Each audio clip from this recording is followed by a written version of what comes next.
अरे आग लगे, ये भी कोई जिंदगी है। सुबह से चिल्लम चिल्ली पुकार सुन के मैं तो तंग आ गई हूँ। अरे वो भी क्या दिन थे जब मैं गांव में रहा करती थी। पहले बड़ी सुखी थी मैं। पहले मेरी जिंदगी क्या थी और अब क्या हो गई है। शहर में तो लोग भेड़ बकरी की तरह जीते हैं। जीने का असली मजा तो गांव में है। क्यों, क्या हुआ माँ जी? आज गांव की बहुत याद आ रही है आपको? अरे हाँ बहू, शहर का जीना भी कोई जीना है। लोगों की आधी जिंदगी तो सड़कों के ट्रैफिक में निकल जाती है और यहाँ रखा ही क्या है। एक बात कहूँ, दिल्ली शहर अब पहले जैसा नहीं रहा। क्या माँ, जब देखो गांव के गुणगान गाती रहती हो। ठीक है, इस बार ना बच्चों के कॉलेज की छुट्टियों में हम सब गांव चलेंगे, ठीक है? हाँ, ये ठीक है। फिर कुछ दिनों के बाद सारा परिवार अपने गांव चला जाता है। अरे वाह, कितनी ताजी और साफ हवा है, कितनी शांति है यहाँ। चल बहू, अब बढ़िया सा खाना बना दे, मजे से आंगन में बैठ के खाएंगे। सुशीला गांव का माहौल देख बड़ी खुश होती है। 2 दिन के बाद गांव की कुछ औरतें सुशीला के घर आती हैं। बड़े दिनों के बाद गांव आई है सुशीला। हमें तो लगा कि तू शहर जाके गांव को भूल गई। और बतिया, तेरी बहू कैसी है? जरा मिलवा तो उससे। अरे मेरी बहू तो लाखों में एक है। बड़ी किस्मत वाली हूँ मैं जो मुझे जानकी जैसी बहू मिली है।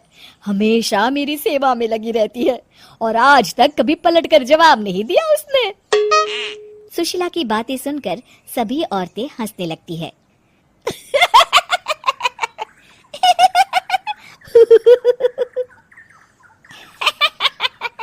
अरे कुछ अभी बोले जा रही है। तबीयत तो ठीक है? तेरी बहू चांद से आई है क्या?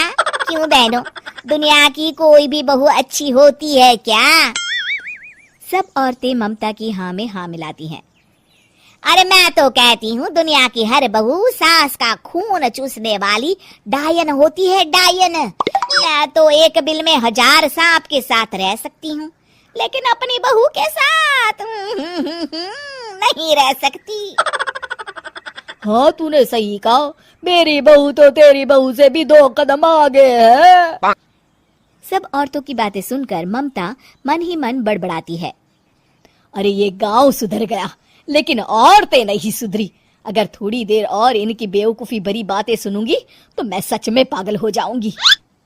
फिर सुशीला उन औरतों को घर से दफा कर देती है और राहत की सांस लेती है। अरे बहू, जरा बाम लाके मेरे सर पर तो लगा दे। उन औरतों की फालतू बातें सुनकर मेरा सर चकरा गया है। इस गांव की औरतों का तो भगवान ही मालिक है।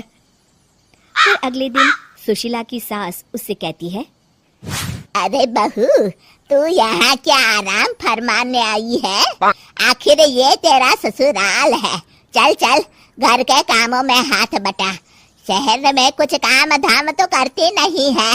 जरा अपने आप को तो देख, कितनी मोटी हो गई है। सारा दिन घर का काम करने के बाद शाम को सुशीला, हाय मेरी कमर, हाय मेरे पैरों ने तो जवाब दे दिया। आज तो मुझसे मक्खी भी न मारी जाएगी। अरे बहू, जरा आकर मेरे हाथ पैर तो दबा दे। जी माँ जी, अभी आती हूँ। तभी सुशीला की सास जानकी को रोकते हुए कहती है, अरे रुक जा बहू, एक दिन काम करके इसको इसकी नानी याद आ गई। हम लोग तो रोज इतना काम करते हैं, कोई जरूरत नहीं इसके हाथ पैर दबाने की। सुबह तक सब ठीक हो जाएगा। सुशीला अपनी सास की बातें सुनकर हैरान रह जाती है। इस तरह धीरे धीरे गांव आने के बाद सुशीला की परेशानी शुरू हो जाती है। फिर एक दिन, अरे आज तो मैं कपिल शर्मा देखूंगी क्योंकि आज संडे है। सुशीला जैसे ही टीवी ऑन करती है तभी बिजली कट जाती है। अरे सत्यानाश, इस बिजली को भी अभी जाना था। इतने दिनों से मैं टीवी सीरियल देख नहीं पाई। हमारा देश इतनी तरक्की कर रहा है, अरे पता नहीं ये गांव कब सुधरेगा। अरे अब तो 2 दिनों के लिए बिजली को भूल जा। ये तो यहाँ रोज की बात है। अब इस अंधेरे में रहने की आदत डाल ले। हाँ। हे भगवान, अब क्या होगा? ऊपर से इन मच्छरों ने जीना हराम कर रखा है।